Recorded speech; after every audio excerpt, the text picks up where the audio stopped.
Daniel Brooks came home after 2 years in military service, smiling as he prepared to surprise the two women he loved most, his wife and his mother. But just a few steps away from the mansion he had sacrificed everything to build, he saw a blind old woman begging on the roadside. At first, he almost passed her. Then he heard her voice, and his whole world stopped. The beggar was his mother. The same woman who once fed him when he had nothing was now standing in the street with a cup in her trembling hand. Who turned her into this? After 2 long years of war, Daniel Brooks was finally coming home. Daniel Brooks was a 32-year-old Black American soldier, a strong and quiet man who had carried pain, hunger, and duty on his back for most of his life. But that day, none of the weight of war seemed to matter. His heart was light. His face carried a smile that had refused to show itself on the battlefield.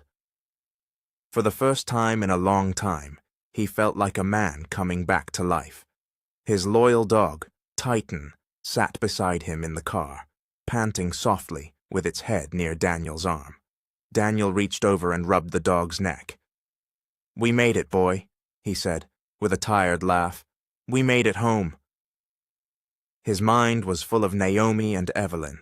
Naomi Brooks was his wife, the woman he had loved through poverty, struggle, and shame.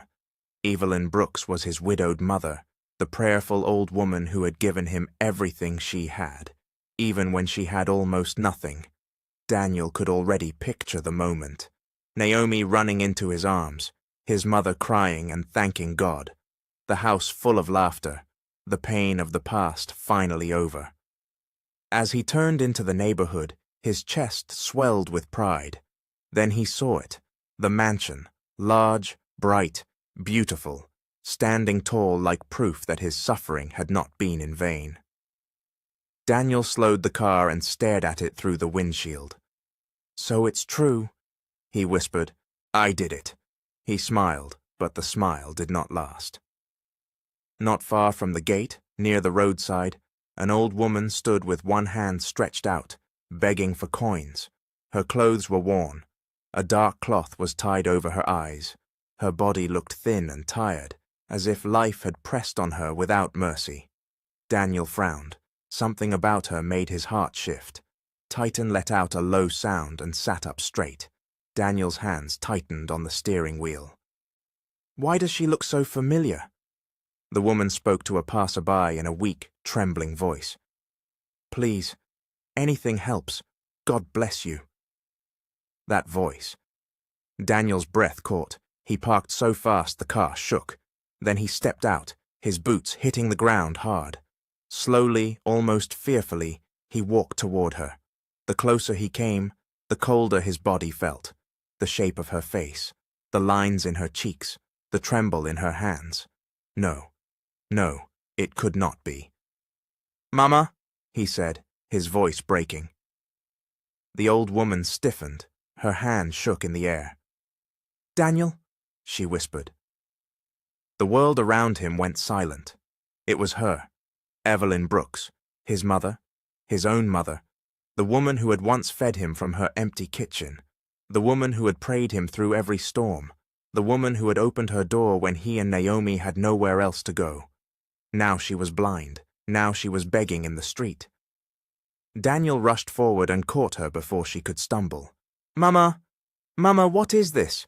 What happened to your eyes? Why are you here?" Before Evelyn could answer, a woman came hurrying from the mansion gate. Mrs. Jenkins, the housemaid, was a middle-aged woman with worried eyes and a nervous manner. The moment she saw Daniel, all the color drained from her face. "Sir!" she cried. "You're home?" Then she quickly reached for Evelyn's arm. "Come on, Mama Evelyn. Let's go. Let's go now." Daniel pulled back and looked from Mrs. Jenkins to his mother. His joy was gone. His peace was gone. Something terrible had happened in his absence. Something wicked. Something unforgivable. He looked at his blind mother and whispered, "Mama, who did this to you?" The night Daniel found his mother on the street, refused to leave his mind. But long before the mansion, before the lies, before the pain, there had been another night, a night of rain, a night of hunger, a night when Daniel and Naomi had nothing. 2 years earlier, Daniel Brooks and his wife Naomi were living in a cramped rented room that could barely be called a home. The walls were cracked, the roof leaked when it rained, the kitchen shelf was almost empty. For 2 days they had eaten next to nothing. Naomi Brooks was 28, beautiful and soft-spoken then, a young black American woman whose strength was already wearing thin under the weight of poverty.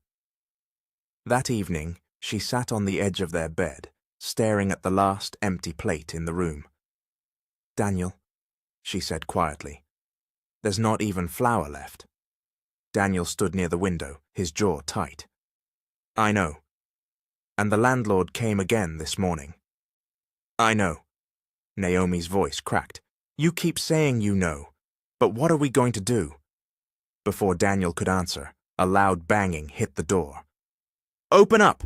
the landlord shouted. "Open this door right now!" Daniel closed his eyes for 1 second. Just 1 second. Then he opened the door. The landlord stormed in with anger already on his face. "I have waited long enough. Rent is overdue again. You two think this is a charity house." "Please, sir," Daniel said, "just give me a little more time. I'm still looking for work." "Time?" the man snapped. "Can time pay bills?" Naomi stood up quickly. "Sir, please, we're trying." But the landlord had no mercy. He grabbed their small bag of clothes and threw it outside. "If you can't pay, get out!" he shouted. "Tonight!" Rain was already pouring by the time Daniel and Naomi stepped outside. Their clothes were soaked within seconds. Their few belongings sat in the mud. Thunder rolled across the sky as if heaven itself had seen their shame. Naomi stared at the street, then suddenly covered her face and broke down. "I can't do this anymore," she cried. "I can't do this anymore, Daniel. Life has defeated us. It has defeated us." Daniel pulled her close, though his own heart was breaking too. "No, don't say that." "What else should I say?" Naomi sobbed. "We have no food, no home, no help. What kind of life is this?" For a moment, Daniel said nothing. Rain ran down his face, mixing with the tears he refused to shed. Then he picked up their bag. "Come with me," he said. Naomi looked at him through wet lashes. "Where?" "To my mother." They walked through the rain to Evelyn Brooks's small house at the edge of the neighborhood. It was old, modest, and worn, but it was still standing. Daniel knocked once, then twice. A moment later, the door opened. Evelyn Brooks, his widowed mother, stood there in a faded house dress, her silver-streaked hair tied back, her kind face full of concern. "Daniel?" she said. Then she saw Naomi, their soaked clothes, their shaking bodies, their broken faces. "Oh, my babies," she whispered. She did not ask questions. She did not complain. She opened the door wider and pulled them inside. Come in quickly." That night, Evelyn warmed water for them, found dry clothes, and cooked the little cornmeal and greens she had left. She gave them the bed and spread a blanket for herself on the floor. Later, when the house was quiet, Evelyn knelt beside the bed and laid her hands gently on them. "Lord," she prayed, "they have come to me empty, but let them not remain empty. Open a door that no man can shut." The following morning, Daniel rose from that bed with fire in his chest and said, "I will not let us stay like this forever." Evelyn, seated at the little table with her Bible beside her, looked up at her son and gave a slow nod. "Then stand on that promise, Daniel. Stand on it, even when the road gets hard." Daniel did stand on it. For days he left the house early and returned late. He knocked on shop doors. He asked at warehouses. He tried loading work, cleaning work, delivery work, anything honest that could bring in money. But every answer felt like the same door slamming in his face. "No vacancy." We're not hiring. Leave your name, we'll call. Nobody called. By the end of the week, his shoulders were heavier, his steps were slower.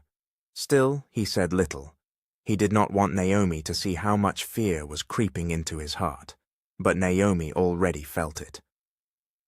One evening, she sat on the edge of Evelyn's narrow bed, twisting the hem of her dress between trembling fingers. "How long can we keep living like this?" she asked softly. "Your mother is feeding us from what she barely has. Daniel leaves every morning and comes back with nothing. I'm trying to be strong, but I am tired." Evelyn, washing a few dishes nearby, turned and looked at her kindly. "Naomi, child, listen to me. Hard times speak loudly, but they do not speak forever." Naomi's eyes filled with tears. "What if this is forever?" "It is not," Evelyn said firmly. "God did not keep you alive this far to abandon you now." That night, Daniel came home empty-handed again. Naomi saw his face and did not need to ask. "Nothing?" she whispered. He shook his head. For a moment, silence sat in the room, like another hungry person waiting to be fed. Then Evelyn rose, walked over to her son, and placed a hand on his shoulder. "Do not measure your future by one bad week." Daniel gave a tired smile, but his voice was low. "Mama, I'm trying. I really am." "I know," she said, "and heaven knows too." The next afternoon, while walking past a row of buildings downtown, Daniel stopped suddenly. A large notice had been nailed to a board outside a government office. His eyes moved across the words: military recruitment, able-bodied men needed, training, salary, housing support, service to the nation. He stood still for a long moment. The thought of leaving Naomi and Evelyn twisted inside him. But then another thought rose with it: money, stability, a future, a way out. That evening, he placed the paper on the table in Evelyn's house. Naomi read it first. Her eyes widened. "The military?" Daniel nodded. "It's steady pay. If I get in, I can send money home. Real money." "But it's dangerous," Naomi said at once. "What if something happens to you?" "What if nothing changes if I don't go?"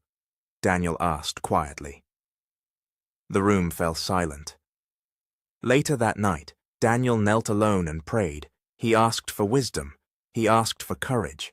He asked God not to let fear speak louder than purpose. By morning, his mind was made up. He applied. Days later, the answer came. He had been accepted. Naomi cried and threw her arms around him. Evelyn lifted both hands and praised God with tears in her eyes. For the first time in many months, hope did not feel far away. When the day came for Daniel to leave, he held Naomi's face gently in his hands. "Take care of yourself, and take care of Mama." Then he turned to Evelyn. "Mama, I'm leaving my heart here with you." Evelyn hugged him tightly and said, "God will bring you back to us." Months passed after Daniel left, and the little house grew quieter without him. The first weeks were the hardest. Naomi would wake up and reach across the bed before remembering Daniel was gone.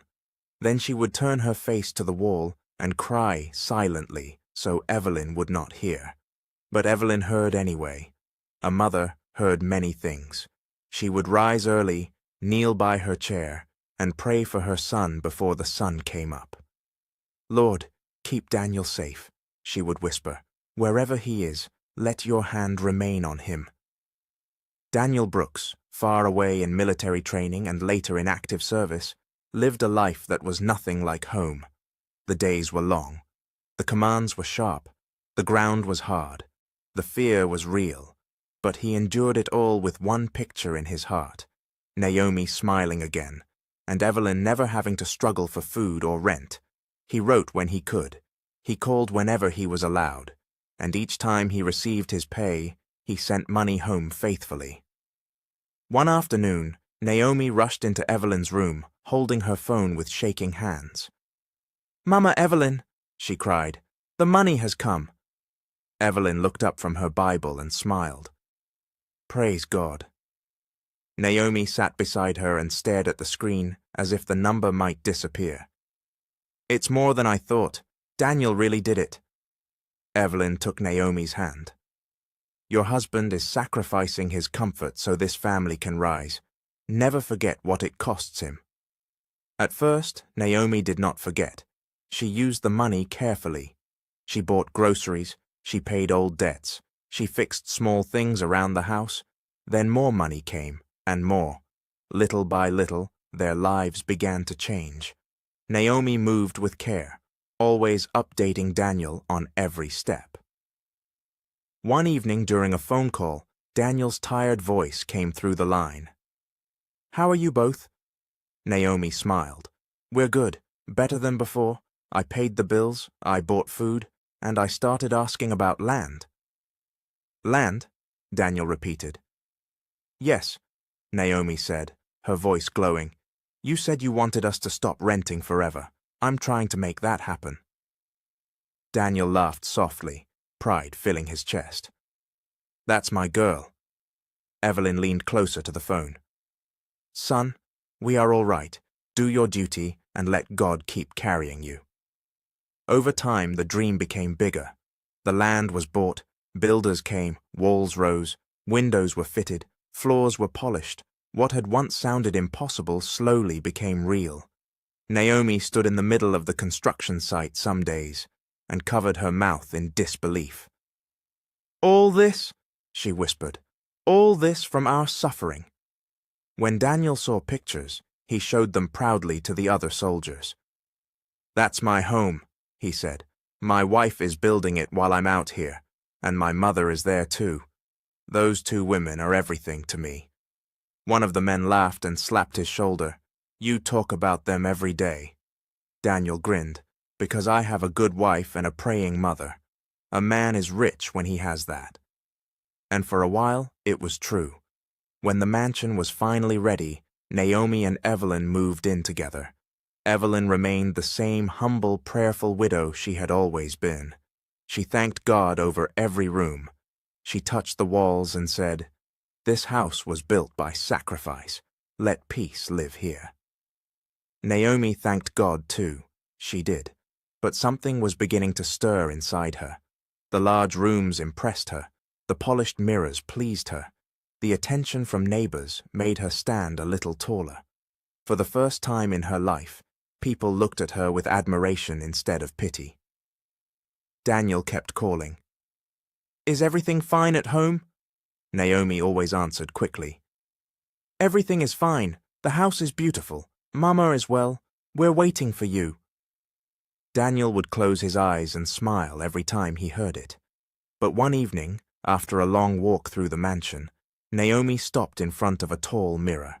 She looked at her reflection, at the rich curtains, at the shining staircase behind her, and something proud rose quietly in her heart.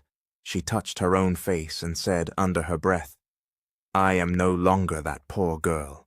A few weeks after Naomi stood before the mirror and whispered that she was no longer that poor girl, the peace in the mansion began to shift. The house was large now, too large for one woman to manage alone. Though Evelyn still helped where she could, she was no longer young, and Naomi had started to feel that the work of such a grand home was beneath her. One afternoon, she folded her arms and looked around the shining living room. This place is too big, she said. I need help. Evelyn, seated near the window with her Bible in her lap, looked up. Then bring in someone trustworthy. A house grows heavy when the wrong spirit enters it. Naomi gave a small laugh. Mama Evelyn, not everybody carries a bad spirit. I didn't say everybody, Evelyn replied gently. I said choose wisely. Naomi did choose someone at first. She sent word for Imani Cole. Imani Cole was Daniel's childhood friend, a 24-year-old black American woman known for her steady hands, respectful nature, and quiet strength. She had grown up around Daniel and knew what his family had suffered. When she arrived at the mansion with a small bag in her hand, she stopped at the gate and stared in amazement. Lord, she whispered. Daniel really changed everything. Naomi smiled proudly as she welcomed her in. Yes, he did. Come, I'll show you around. Imani entered the home with wide eyes but humble steps. When she saw Evelyn, she immediately bent slightly in greeting. Good afternoon, Mama Evelyn. Evelyn smiled warmly. Imani, child, it's good to see you. I'm grateful to be here, Imani said. Daniel has always been good to people. I'm happy to help his family. For a few days, things moved smoothly. Imani worked hard, spoke respectfully, and made Naomi's life easier. The mansion felt more organized, more settled, but peace does not always leave with a loud sound. Sometimes it leaves through a side door while people are still smiling. Not long after Imani arrived, Naomi reconnected with her old friend, Tasha Reed. Tasha Reed was a woman with beauty on the outside and bitterness hidden deep within. She and Naomi had known each other since their younger days, but where Naomi had once been admired for her gentleness, Tasha had always carried jealousy like a private wound. When she first stepped into the mansion, her eyes moved from the high ceiling to the polished floor to the expensive furniture. Well, Tasha said slowly, look at you. Naomi laughed and embraced her. It's been too long. Tasha pulled back and looked around again. Too long? Naomi, this is not a house. This is a dream. Naomi smiled, pleased by every word. That afternoon, the two women sat together while Imani served drinks quietly, and Evelyn remained in her room. Tasha leaned closer, lowering her voice. So Daniel really built all this from military money? Naomi nodded. He sends money home faithfully. Tasha raised her brows. Faithfully, huh? Naomi frowned a little. What does that mean? Tasha gave a careless shrug. Men who stay away too long change. That's all I'm saying. A man can send money and still send love somewhere else. Naomi laughed lightly. Daniel is not like that. Of course, Tasha said quickly, smiling. I'm just talking. Then her eyes drifted toward Evelyn's doorway. And that old woman still lives here too? Naomi looked over. That old woman is Daniel's mother. Tasha sipped her drink. I know who she is. I just mean, this is your house now, your life, your comfort. Why are you still living like you owe her something forever? Naomi's smile faded, just a little. Tasha noticed, and inside she smiled. Before the day ended, she had planted what she came to plant. Suspicion, pride, irritation. Naomi did not argue much after that. She simply sat quieter than before, her thoughts turning in dangerous directions. And when Evelyn later asked from across the room, Naomi, child, is everything all right? Naomi answered, Yes, Mama Evelyn, everything is fine. But Tasha, walking out through the front door, smiled to herself. She had seen it clearly. The first crack had opened in Naomi's heart. In the days that followed Tasha's visit, the air inside the mansion began to change in ways that were quiet at first, but dangerous all the same. Tasha started coming around more often, sometimes in the afternoon, sometimes in the evening. Sometimes she would stay so long that even the walls seemed tired of hearing her voice. She always came with flattery on her lips and poison in her heart. Naomi, you deserve to enjoy this life, she would say, lounging comfortably in the living room. You suffered too much to still be acting like a servant in your own house. Naomi would smile at first and say little, but she listened. She listened more than she should have. Little by little, her spirit began to shift. She no longer moved through the mansion with gratitude. She moved through it with ownership. She no longer looked at the house as a blessing built by sacrifice. She looked at it as proof that she had risen above her old life, and as pride rose in her heart, patience began to die. One morning, Evelyn asked gently, Naomi, child, did you remember to send Daniel the update on the builder's final payment? Naomi, who was arranging flowers in a crystal vase, did not even turn around at first. I know what I'm doing, she said flatly. Evelyn paused. I was only asking because he likes to know how things are going. Naomi turned then, her face tight. And I said I know what I'm doing. The room went quiet. Imani, who was dusting nearby, lowered her eyes at once. Mrs. Jenkins, the older maid who came during the day to help with heavier work, pretended not to hear. But everyone heard. Evelyn said nothing more. She simply nodded and returned to her chair. Yet the pain of that moment sat heavily on her face. Later that afternoon, Imani found Evelyn alone in her room. Mama Evelyn, she said softly, are you all right? Evelyn gave a small, sad smile. I am all right, child. I am just watching a battle begin. Imani frowned. A battle? Evelyn closed her Bible slowly. Yes, the battle between gratitude and pride.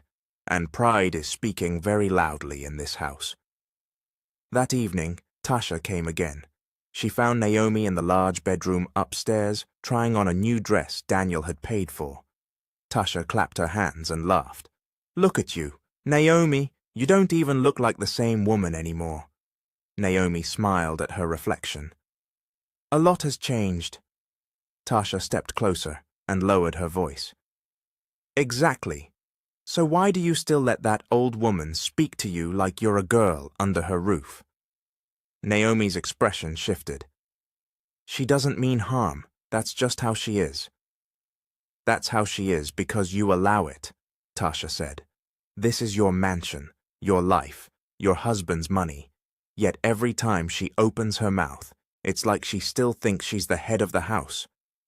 Naomi looked away, but did not defend Evelyn this time. Tasha saw that and pressed further.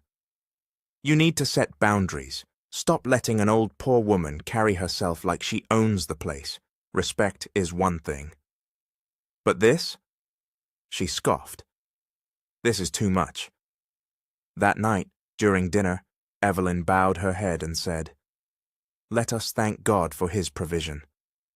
But before she could finish the prayer, Naomi interrupted. The food is getting cold, Mama Evelyn. Evelyn looked up slowly. It will not get cold because we thanked God for 1 minute. Naomi set down her spoon. Everything does not need a sermon. The words fell hard. Imani looked up in shock. Mrs. Jenkins nearly dropped a plate. Evelyn stared at Naomi for a long moment, not angry, only grieved. Naomi, she said quietly, what is happening to your heart? Naomi pushed back her chair. Nothing is happening to my heart.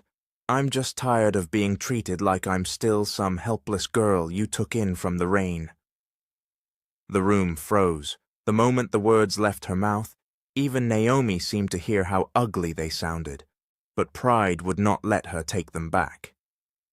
Evelyn's eyes filled with tears. Child, I never wanted you to feel small. I only wanted you to stay humble. Naomi looked away. Well, maybe I'm tired of humility. Later that night, when the house was quiet, Evelyn sat alone on the side of her bed. Her hands trembled over her Bible. Tears slid down her cheeks. Lord, she whispered, do not let this home be destroyed.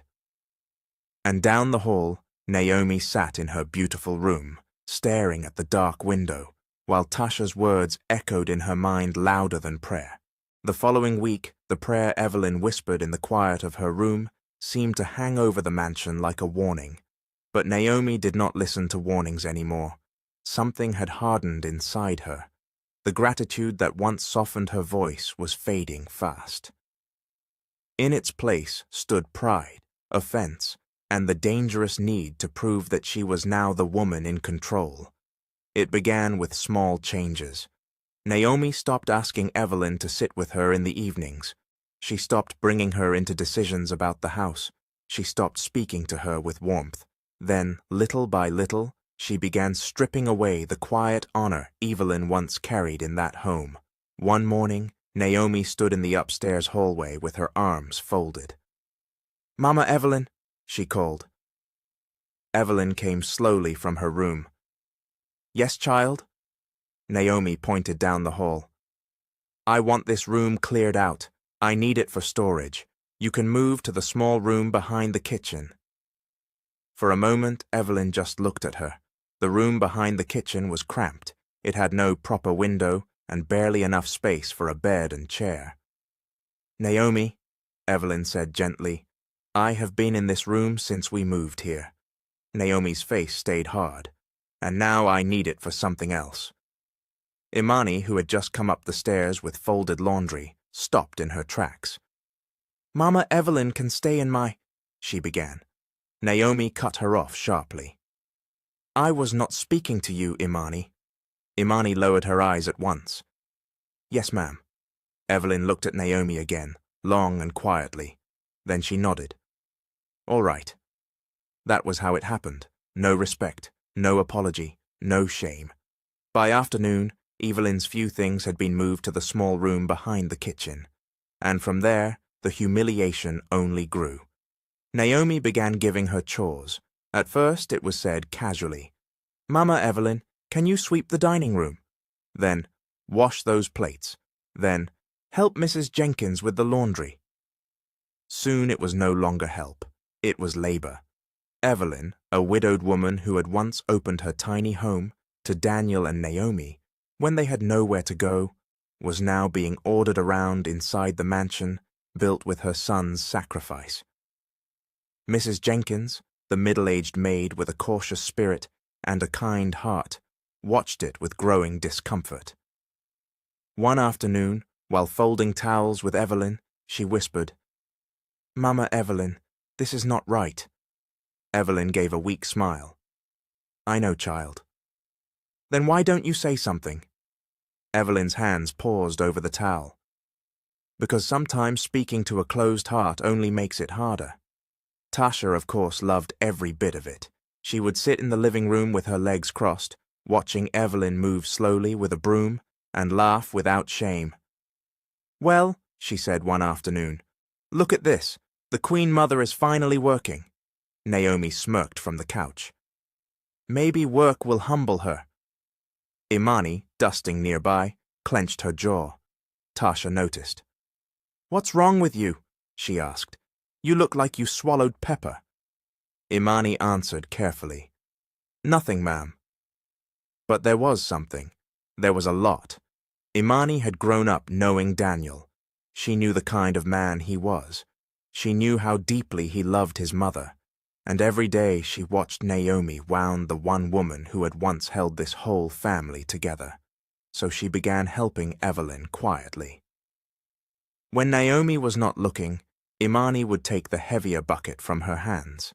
She would sweep one side of the room before Evelyn could reach it. She would save the softest bread at dinner and carry it to the small room behind the kitchen. One evening, as Evelyn sat rubbing her tired knees, Imani knelt beside her. "Mama Evelyn," she said softly, "you should rest. I can finish the rest of the work." Evelyn touched her cheek gently. "God bless you, child. God sees kindness, even when people do not." Far away, Daniel knew none of this. On base, he sat with two fellow soldiers during a short break, smiling as he looked at a recent photo of Naomi standing in front of the mansion. "That's your wife?" one of them asked. Daniel nodded proudly. "Yeah, Naomi Brooks. Beautiful, right? And that house?" Daniel's chest lifted. "Built it for her and my mother. Those two have been through enough." The other soldier grinned. "Man, you talk about your wife like she's a saint." Daniel smiled without hesitation. "She is good to me, good to my mother too." That evening, he called home. Naomi answered on the second ring, her voice sweet and polished. "Baby, I miss you." Daniel smiled at once. "I miss you too. How's Mama?" Naomi glanced across the room, where Evelyn was on her knees, wiping the floor. "She's fine." Naomi said smoothly. Just resting. Everything is peaceful here. Daniel was quiet for a moment. You sure? Naomi laughed lightly. Daniel, stop worrying. We're all fine. He wanted to believe her. He truly did. But after the call ended, Daniel lowered the phone slowly and stared ahead. Then he said, under his breath, Something is wrong in that house. After Daniel ended the call with that uneasy feeling in his chest, life in the mansion kept moving forward, but it was no longer moving in the right direction. Weeks passed, and the change in Naomi became impossible to ignore. Naomi Brooks, once the soft-spoken young wife who had cried in the rain with nowhere to go, now carried herself like a woman who believed comfort had erased her past. She dressed differently, she spoke differently, she even laughed differently. The humility that once made her beautiful was slowly being replaced by something louder, colder, and harder, and Tasha Reed was always there to feed it. One Friday evening, Tasha came into Naomi's room with 2 dresses hanging over her arm and mischief in her eyes. Get up, she said. You're coming out with me tonight. Naomi looked up from the bed. Out where? To a club downtown. Music, lights, drinks, real life. Tasha tossed one of the dresses onto the bed. You've been sitting in this house too much. Naomi frowned. I'm married. Tasha rolled her eyes. Married, yes. Buried alive, no. Daniel is far away. You think he's sitting somewhere shining a halo over his head? Naomi did not answer. Tasha came closer and lowered her voice. Listen to me. Men who stay away that long do not stay innocent. Stop acting like your loyalty is some crown that will save you. Naomi looked down at the dress. A dangerous silence filled the room. That night, she went. The club was loud, crowded, and full of flashing lights. Naomi hesitated when she first stepped inside, but Tasha laughed and grabbed her hand. Relax, Tasha said. Nobody here knows you. Tonight you are free. Free. The word did something to Naomi. At first, it was only dancing. Then it was drinking. Then it was laughing too closely with strangers. Then it became a pattern. One night turned into another. Another turned into many. Naomi began dressing for attention. She started staying out late. Sometimes she came home smelling of perfume that was not hers, smoke that did not belong in her house, and choices she could not explain. Imani saw it, Mrs. Jenkins saw it, and Evelyn saw it most of all. One night, Naomi stumbled into the mansion long after midnight, her heels in one hand, her eyes heavy, her voice careless. She nearly bumped into a table before catching herself. Evelyn was waiting in the living room. The old widow sat upright in a chair, a lamp glowing beside her Bible. Her face was tired, but her eyes were steady. Naomi, she said quietly. Look at the hour. Naomi exhaled sharply. Please, not tonight. Evelyn rose slowly. Then when? When your soul is already too far gone to hear truth? Naomi turned away and headed toward the stairs. I said not tonight. Evelyn's voice grew firmer. Child, sin never enters a house quietly and leaves it peacefully. It destroys. It destroys the one who welcomes it first. Naomi stopped on the first step and looked back, anger flashing across her face. You always have something to say. I have something to say because I still care what happens to you. Naomi laughed bitterly. No, you just want control. You want me to remain small, grateful, quiet, and guilty forever. Evelyn stared at her in pain. That is not true. Then stop judging me, Naomi snapped. Stop watching me. Stop preaching every time I walk through that door. Imani had stepped halfway into the hallway by then, her heart pounding. Mrs. Jenkins stood frozen near the kitchen. Evelyn did not raise her voice.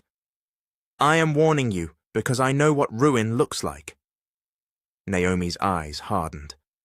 Then keep your warnings to yourself. She walked upstairs and slammed her bedroom door. Down below, Evelyn closed her eyes. and held her Bible tighter. Far away on the battlefield, Daniel sat with his fellow soldiers under a dark sky, holding his phone after another short call home. He smiled faintly and said, "My wife and my mother, those two women are the most important people in my life." One of the men nodded. "Then keep praying for them." Daniel looked up toward the night sky. "I do, every day." And that same night, while Daniel bowed his head and prayed for Naomi, Naomi was already out there throwing away the very love he was fighting to protect. Later that same week, the warning Evelyn gave Naomi returned to the house like a storm that had been waiting at the door. Naomi's nights out became bolder. She no longer bothered to hide them well. She would leave dressed in expensive clothes Daniel had paid for, spray perfume into the air, and walk past Evelyn as if the old woman's silence meant nothing. Sometimes she came back before midnight, sometimes long after, and each time the house felt less like a home and more like a place where peace had been driven out. That night, rain tapped lightly against the windows as Naomi returned from another outing. The front door opened, and she stepped inside with unsteady movements. Her makeup was smudged at the corners. The sharp smell of smoke and alcohol followed her in. She slipped off her heels carelessly and almost laughed to herself as she crossed the living room. But Evelyn was there. Evelyn Brooks, the widowed mother who had once opened her tiny house to Daniel and Naomi in their darkest hour, stood waiting near the lamp with one hand resting on the back of a chair. Her face was full of sorrow, not anger. That made it worse somehow. Naomi stopped. "Again?" she muttered. "You never get tired?"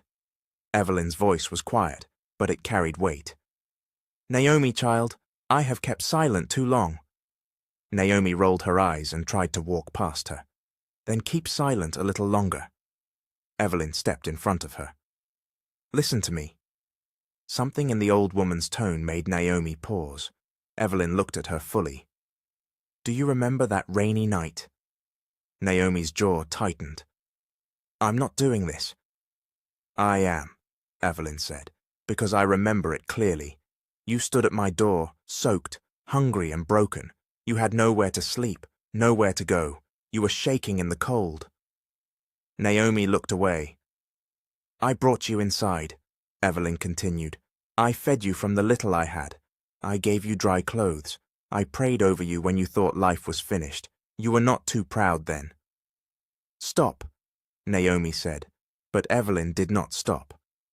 "God lifted you from that floor, Naomi. He lifted you, and now look at you. You mock prayer, you dishonor your marriage, you shame the very man who is suffering far away so you can live in comfort. Child, wake up before sin finishes what it has started." Naomi's breathing changed. Shame rose in her, hot and ugly. But instead of softening her, it made her furious.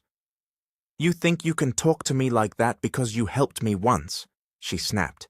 "You think I owe you my whole life because you gave me food and shelter?" Evelyn's eyes filled. "No, but you owe God humility. And you owe Daniel truth." That name hit Naomi like an accusation. "Do not bring Daniel into this," she shouted. "He is already in it," Evelyn said. "This is his home, his money, his sacrifice, and you are wasting it in darkness." Naomi's face twisted. "You want me to remain beneath you forever. That is your problem. You cannot stand seeing me rise." Evelyn stared at her, stunned. "Naomi." But Naomi was too far gone now. "You pray and preach and watch me like I am some sinner under judgment," she said, stepping closer. "I am tired of you, tired of your voice, tired of your eyes on me, tired of you acting like this house belongs to you." Imani had come halfway down the hall by then, alarm written across her face. Mrs. Jenkins stood near the kitchen doorway, frozen. Evelyn lifted a trembling hand. "Child, calm down." That was the moment. Naomi shoved her. It was one hard push, one terrible push. Evelyn lost her balance at once. Her body went backward. Her shoulder struck the table. and then she fell heavily to the floor with a cry that tore through the house. "Mama Evelyn!" Imani screamed, running forward. Mrs. Jenkins gasped and covered her mouth. Naomi stood still, her chest rising and falling, the anger already draining out of her face. Evelyn clutched at the side of her head. "My eyes," she whispered. "My eyes!" The room turned into panic. At the hospital, the doctor examined Evelyn and returned with grave eyes. "The injury affected her badly," he said.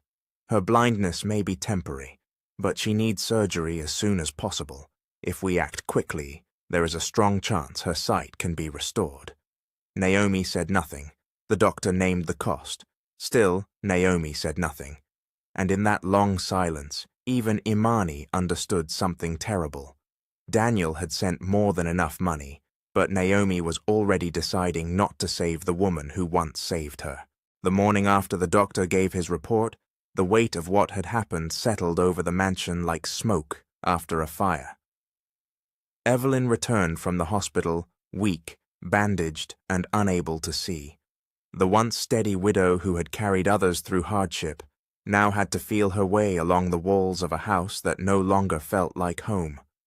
Her steps were slow, her hands trembled, and every few seconds she would pause, as if still hoping the darkness before her eyes might suddenly lift.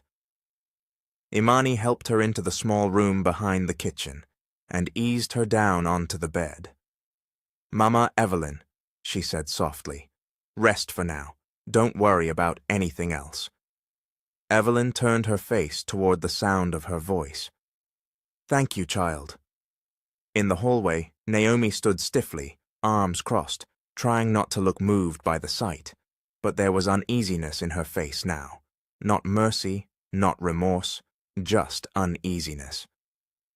That afternoon, Tasha arrived. The moment Naomi pulled her into the upstairs room and told her what the doctor had said, Tasha's expression hardened. "So the old woman needs surgery?" she asked. Naomi nodded.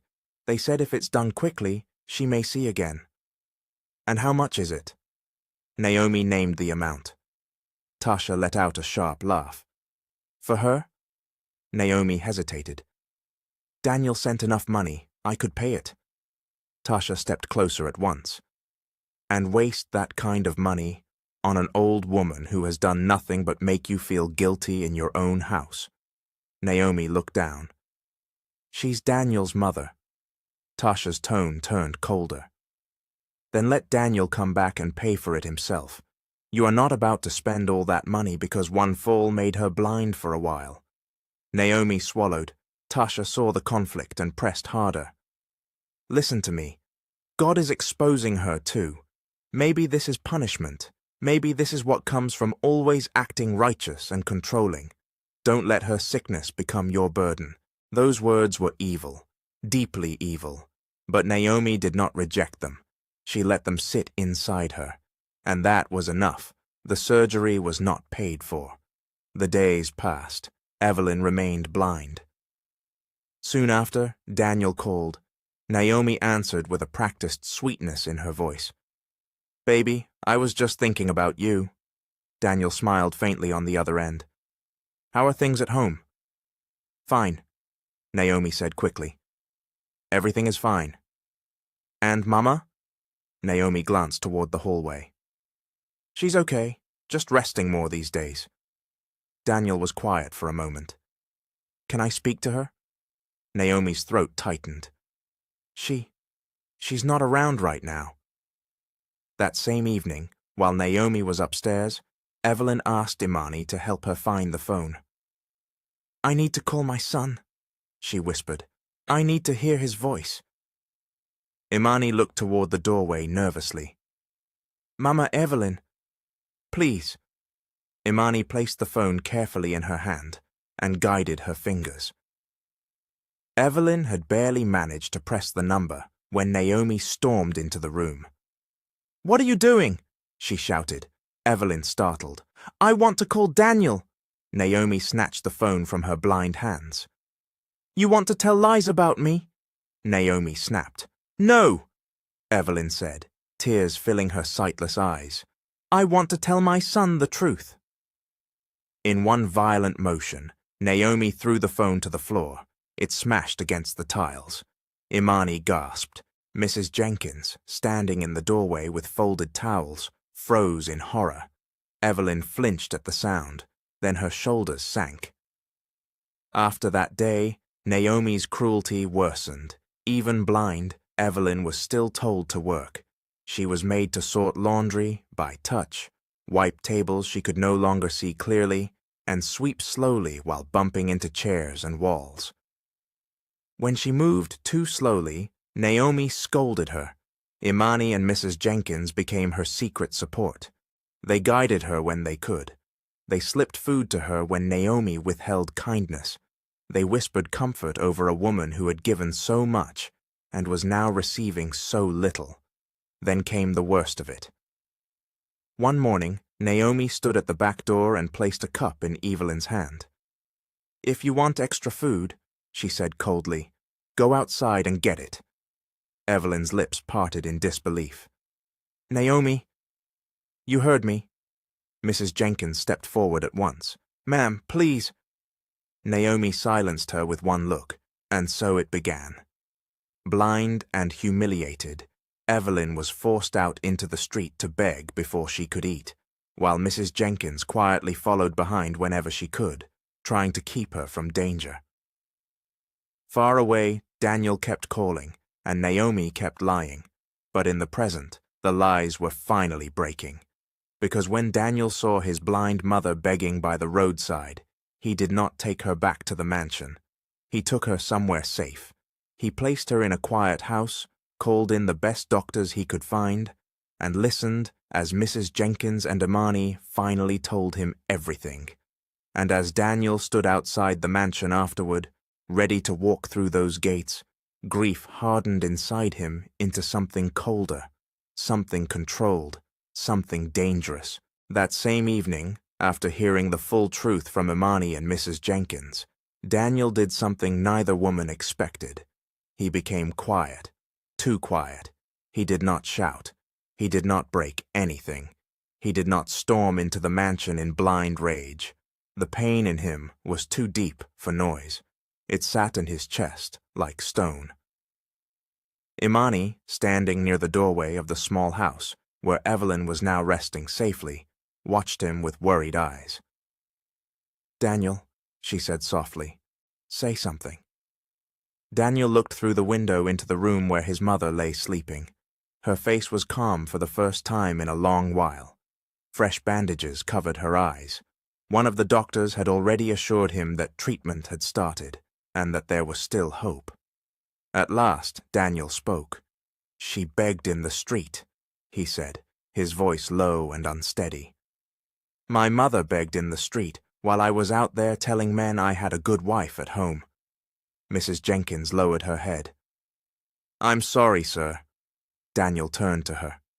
"No, don't apologize for what you did not do. You and Imani helped her when nobody else would." Then he looked back toward the road. "Naomi is going to tell me the truth with her own mouth." And that was why, when Daniel finally drove to the mansion, he did not go in as a man with answers. He went in as a man pretending to still have questions. The gates opened. The car rolled in slowly.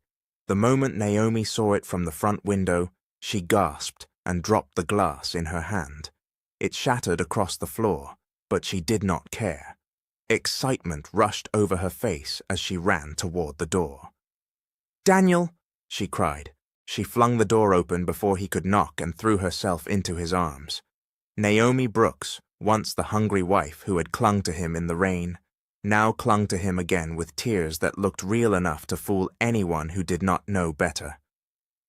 "You're home," she sobbed. "You're really home." Daniel held her, but his hands did not tighten around her the way they once would have. "I'm home," he said. Naomi pulled back and touched his face. "I missed you so much." Daniel forced a small smile. "I missed you too." Inside, the mansion was bright and polished, but to Daniel, it no longer looked beautiful. It looked guilty. Naomi hurried to take his bag. Come in, sit down. You must be tired. I'll make something for you. Daniel stepped inside and let his eyes move across the room. Where's Mama? Naomi froze for one quick second, then she sighed and lowered her eyes, as if carrying a burden she did not deserve. Daniel, she said slowly, I didn't want your first night home to start like this. His heart pounded, but his face stayed still. Start like what? Naomi sat down dramatically and pressed a hand to her chest. Your mother left the house months ago. Daniel stared at her. She what? She had become very difficult, Naomi said, her voice soft with fake pain. She kept fighting me, accusing me, making the house heavy. One day she just left, and no one has seen her since. Daniel said nothing. Naomi continued, growing bolder in the silence. I tried, Daniel. I really tried to live with her in peace, but she was always unhappy with me. I think she wanted me to remain beneath her forever. Daniel watched her carefully. Every word cut him, every lie sickened him. And you don't know where she is? He asked. Naomi shook her head and began to cry again. I swear I don't. I prayed she would come back, but she never did. Daniel nodded slowly. He nodded because if he spoke too quickly, the truth in him might burst out like fire. That night, Naomi stayed close to him, playing the part of the loving wife. She touched his shoulder. She asked if he was hungry. She leaned against him as if nothing had rotted inside her soul. But Daniel did not miss the smell of cigarettes hidden beneath her perfume. He did not miss the careful way she avoided his eyes when he mentioned the past. He did not miss the fear sitting underneath her performance. Then, before the night could pass, Naomi suddenly swayed. She grabbed the arm of the sofa. Daniel, he turned at once. What is it? Her face lost color. Her body trembled. Then she collapsed. Daniel caught her before she hit the floor. At the hospital, the doctors moved quickly. Tests were run. Blood was taken. Hours passed in heavy silence. Daniel sat outside the room with his hands clasped, his thoughts dark and restless. When the doctor finally returned, his face was grave. Mr. Brooks, he said, your wife is critically ill. Daniel rose slowly. What's wrong with her? The doctor looked down at the file. She has multiple serious infections, including sexually transmitted disease and severe damage to her liver and kidneys. The organ failure appears advanced. Daniel felt the floor shift under him. Inside the room, Naomi heard enough to understand. Her secret life had reached the light. Fear swallowed her face. Then the hospital door opened. Naomi looked up from the bed and went still. Standing there were Evelyn and Imani. The moment Naomi saw Evelyn standing in that hospital doorway, the blood seemed to drain from her face. For one long second, nobody moved. Naomi stared as if she had seen a ghost. Her lips parted, but no sound came out. Her eyes shifted from Evelyn to Imani, then to Daniel. And when she saw the truth in Daniel's face, she understood at once. He knew. He knew everything. Evelyn Brooks stood quietly near the door, supported gently by Imani Cole, the young woman who had helped her when cruelty filled the mansion. The bandages were gone now. Her sight was still healing, but her eyes could see enough. Enough to find Naomi's trembling face, enough to witness the collapse of every lie. Naomi's voice finally broke free. Daniel! Daniel did not move closer. He stood beside the hospital bed, tall, still, and cold, in a way Naomi had never seen before. This was not the Daniel who used to smile at her with open love. This was a man whose heart had been wounded in the deepest place. You lied to me, he said. The words were simple, direct, but they landed with force. Naomi burst into tears. Daniel, please. You lied to me while my mother was blind. His voice rose slightly now. You lied to me while she was hungry. You lied to me while she was begging in the street. Naomi began to shake. I can explain. Daniel laughed once, but there was no joy in it. Explain what?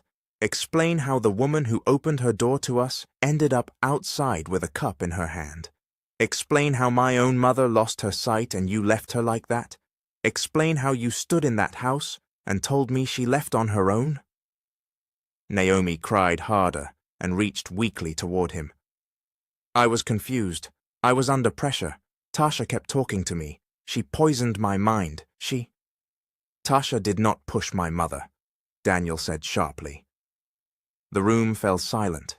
Naomi's hand dropped slowly back to the bed. Daniel stepped closer now, but not in mercy, in truth. Do you remember that rainy night? He asked. Do you remember standing outside with me when we had nowhere to go? Do you remember how ashamed we felt? Do you remember my mother opening that little door and calling us inside? Naomi covered her face and sobbed. She fed us when she barely had food for herself. Daniel continued. She gave us her bed. She prayed for us. She kept us alive when life had broken us. And this is how you paid her back? Evelyn's old eyes filled with tears, but even then there was no hatred in them, only grief. Naomi looked at her with desperation. Mama, Evelyn, I'm sorry. I'm sorry. Please forgive me. I was foolish. I was weak. I listened to the wrong person. I let bad company destroy me. Evelyn's voice was soft. Bad company can tempt a person, child, but it cannot choose cruelty for them. Naomi cried harder. I know. I have sinned. I have done wrong. Please, please don't leave me like this. Daniel looked away for a moment, his jaw tight. When he spoke again, his tone was calmer, but that calm was more frightening than anger. I paid every hospital bill. Naomi looked up quickly, hope flashing in her swollen eyes. Daniel continued. Not because you deserve it, and not because what you did can be erased. I paid it because once upon a time, I loved you with everything in me. Naomi whispered, Daniel. But hear me clearly, he said. When you leave this hospital, you will never return to my house again. Never. You sent a blind old woman into the street to fend for herself. You destroyed the home I trusted you to protect. What you did was not a mistake. It was a choice. Naomi let out a broken cry. Imani stood quietly beside Evelyn, her face full of sadness. She did not rejoice in Naomi's downfall. Neither did Mrs. Jenkins, who had come later and stood near the back of the room in silence. Nobody there rejoiced. Judgment was heavy, even when it was deserved. A few days later, Naomi was discharged. She left the hospital weak, thin, and trembling. The sickness in her body had not gone away. The truth had only made it visible. She had no home to return to, no husband waiting for her, no peace left, so she went to the one person she thought would still receive her, Tasha. When Naomi reached Tasha Reed's apartment, rain was already beginning to fall. She knocked with shaking hands until Tasha finally opened the door. For a moment, Tasha just stared. Then she frowned. Why are you here? Naomi's voice cracked. I have nowhere to go. Tasha folded her arms. And what does that have to do with me? Naomi blinked in disbelief. Tasha, you told me. You said... Tasha laughed, and this time there was no pretending left. No friendly smile, no sweet tone, only ugliness. You are still foolish, she said. Do you really think I ever wanted your good? Naomi stared at her, stunned. Tasha stepped closer and lowered her voice. I was jealous of you long before this house, long before Daniel, long before any of it. Since we were young, people praised you, chose you, admired you. Then you got a man who loved you, and he built you a life. I wanted to see you lose it. Naomi's mouth trembled. You ruined me on purpose? Tasha shrugged. No, I showed you the road. You walked it yourself. Then she pushed the door wider, not to let Naomi in, but to point her back toward the rain. "Go," she said coldly. "You are not bringing your misery into my house." And she slammed the door. Naomi stood there in the rain, thin and shaking, her clothes growing heavy with water, her tears mixing with the storm. The night swallowed her cries. There was no mansion now, no husband, no false friend, no pride left to hold on to. She once had love. She once had shelter. She once had family and grace. Now all she had left was regret. This story teaches us that the people who stand by us in our lowest moments should never be forgotten when life finally becomes good. Poverty is painful, yes, but pride can be even more dangerous. Naomi did not fall because she was poor. She fell because she allowed pride, bad influence, and hidden sin to destroy the gratitude in her heart. Evelyn showed the kind of love that gives even when there is almost nothing left to give.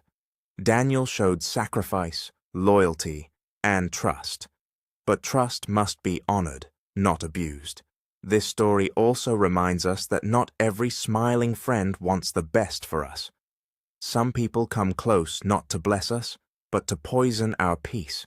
That is why wisdom matters, prayer matters, character matters. The lesson is simple. Never repay kindness with cruelty, never trade loyalty for pleasure, and never allow outside voices to destroy the home God helped you build. In the end, every choice carries a consequence. Good or bad, it will speak one day. So let us choose gratitude over pride, faith over temptation, and love over selfishness, because a person can lose in one careless season what took years of sacrifice to build.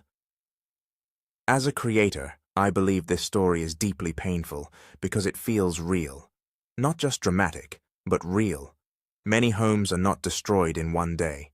They are destroyed little by little, through pride, silence, temptation, bad company, and unhealed wounds. What makes this story powerful is that Daniel was fighting and sacrificing for the family, while the very home he trusted was quietly falling apart. Naomi's downfall was tragic because she was not always evil. She changed. She listened to the wrong voice. She stopped respecting the very hands that once lifted her. Tasha was wicked, yes, but Naomi still made her own choices, and that is what hurts the most. Evelyn, to me, is the emotional heart of the story. She represents sacrificial love, patience, and grace. Daniel represents trust and devotion. Naomi represents what happens when gratitude dies. So I want to ask you, who do you think was truly at fault here? Was it the evil friend? Was it Naomi? Was Daniel wrong for being too trusting and too absent? Or do you think the foundation of this problem started even earlier? I really want to hear your honest thoughts in the comments. And now I want to ask you, my dear viewers, have you ever seen a story like this happen in real life before? Maybe not in the exact same way, but have you ever seen a home broken by betrayal, bad influence, pride, or ungratefulness? What happened? And who do you think was truly responsible in this story? Also, for anyone listening right now who is going through heartbreak, betrayal, family pain, rejection, or deep disappointment, I want to pray for you. May God heal every wounded heart. May He comfort you in the places where people failed you. May He restore your peace, your strength, and your hope. May every tear you have cried in secret be answered with mercy. And may God protect your home, your mind, and your future from every voice that comes to destroy what He is building in your life. Amen. This is Mr. Hope, and I will see you in the next video.